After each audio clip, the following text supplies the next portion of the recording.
ओम शांति।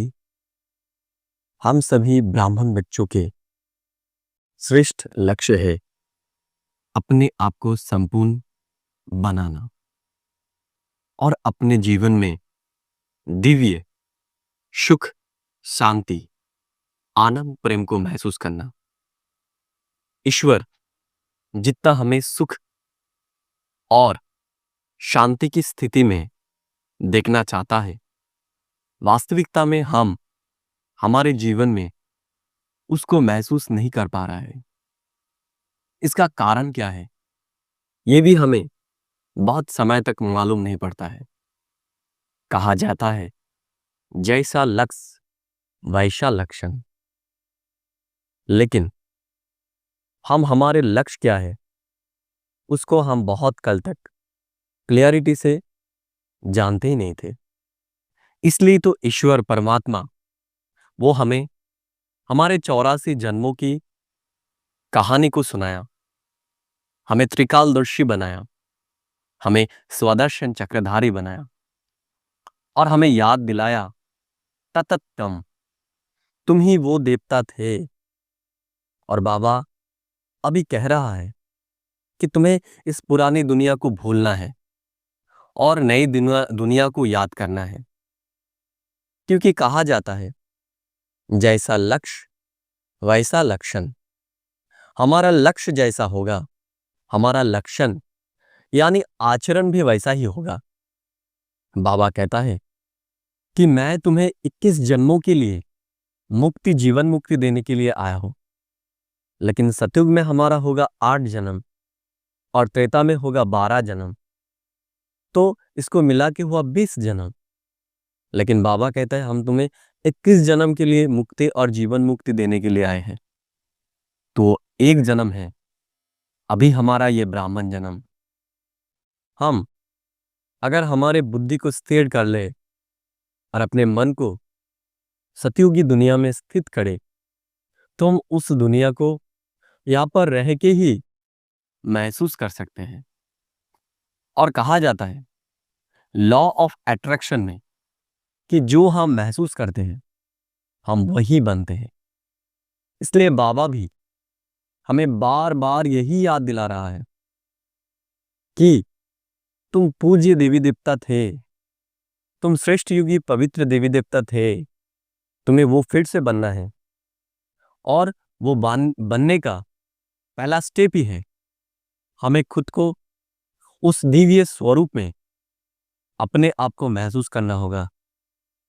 जब हम वो महसूस कर सकेंगे तो बहुत साधारण स्थिति में ही हम उस दिव्य स्थिति में स्थित हो जाएगा और हमारा चरित्र में दिव्य परिवर्तन महसूस करेंगे। तो आज हम एक नई यात्रा में चलने वाले हैं, हम हमारे लक्ष्य की ओर जाने वाले हैं, उसको फील करने वाले हैं।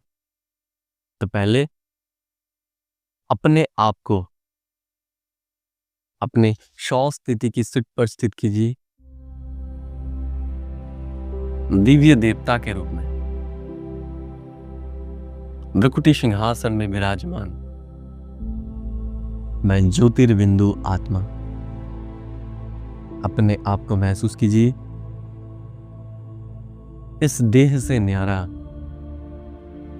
एक दिव्य शक्ति अनुभव कीजिए, जैसे ये देह है ही नहीं। मैं अपने आप को देह से मुक्त महसूस कर रहा है। महसूस कीजिए अभी मैं अपने मन और बुद्धि से पहुंच गया नई दुनिया में। मैं अपने आप को एक नई दुनिया में देख पा रहा हूं, एक दिव्य दुनिया। मैं अपने आप को एक छोटी बालक के रूप में दिख रहा हूं, देवता के रूप में। सोने के चम्मच को लेके जन्मा हुआ। बाबा कहता है कि सतयुग में हमारे गोल्डन स्पून ऑफ माउथ होगी। मैं अपने आप को उस दिव्य जन्म में देख रहा हूं। मुझे कितना प्यार से पाला जा रहा है। मैं एक बहुत सुंदर महल में अपने आप को देख रहा हूं। सोने से निर्मित, दिव्य चमक से प्रकाशित एक सुंदर महल, चारों ओर मूल्यवान हीरो से सुसज्जित यह दिव्य महल है।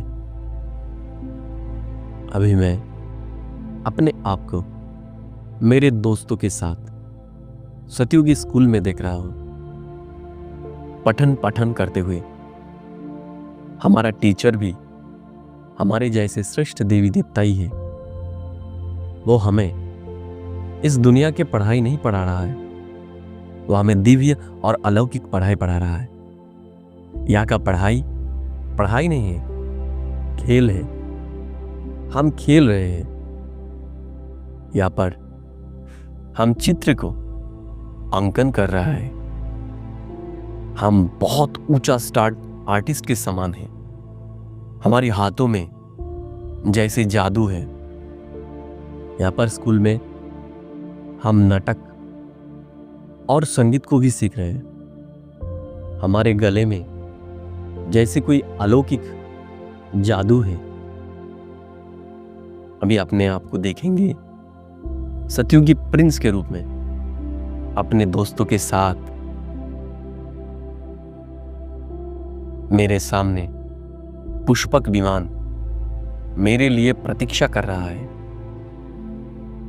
मैं अपने दोस्तों के साथ विश्व भ्रमण पर निकल चुकी हूं। देखिए अपने आप को पुष्पक विमान में मैं विश्व सैर के लिए उड़ चुका हूं। बाबा कहता है सतयुग में विदेश की भूमियां हमारी पिकनिक स्पॉट होगी। मैं मेरे दोस्तों के साथ इन्हीं पिकनिक स्पॉटों में घूमने के लिए आया हूं। देखिए, ये विश्व एक ही परिवार है। यहां पर कोई द्वंद नहीं है, कोई द्विमत नहीं है। सब एक है। एक देश, एक भाषा, एक जाति, एक ही वंश। मैं अपने दोस्तों के साथ इन पिकनिक स्पॉट पर देख रहा हूं। कितना सुंदर प्रकृति है, जैसे हम श्रेष्ठ आत्माओं के लिए ही यह बना हुआ है। यहां पर चारों ओर कितना सुंदर प्रकृति। देखिए कितना सुंदर फूल और फल के बाग, फूलों की मधुर सुगंध मैं महसूस कर रहा हूं।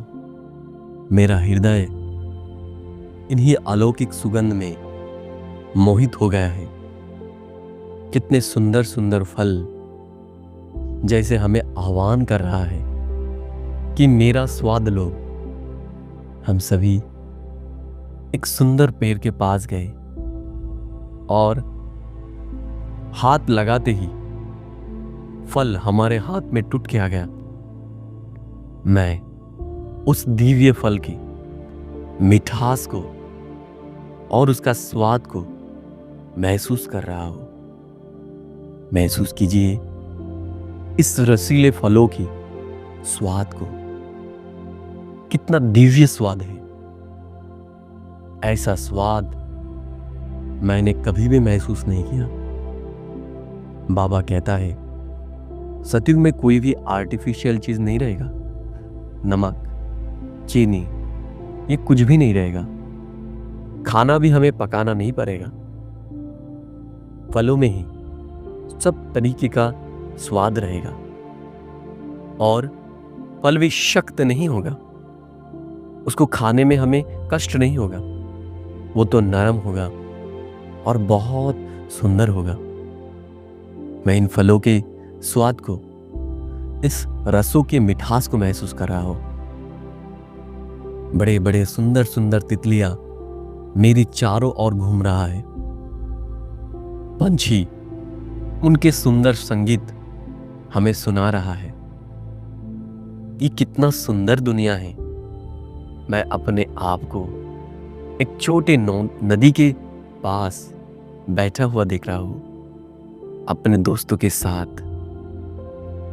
नदी की सुंदर आवाज मैं सुन पा रहा हूं। कितना श्रेष्ठ जीवन है ये, कितना अलौकिक अनुभूति है। मेरा मन इन्हीं सुंदर दुनिया में पूरी तरीके से डूब गया है। मैं अपने आप को श्रेष्ठ देवता के रूप में देख रहा हूं। मेरी शरीर कितना सुंदर है, कितना कोमल है। मेरा अंग अंग में पवित्रता की सुगंध है। मेरा शरीर कोमल है।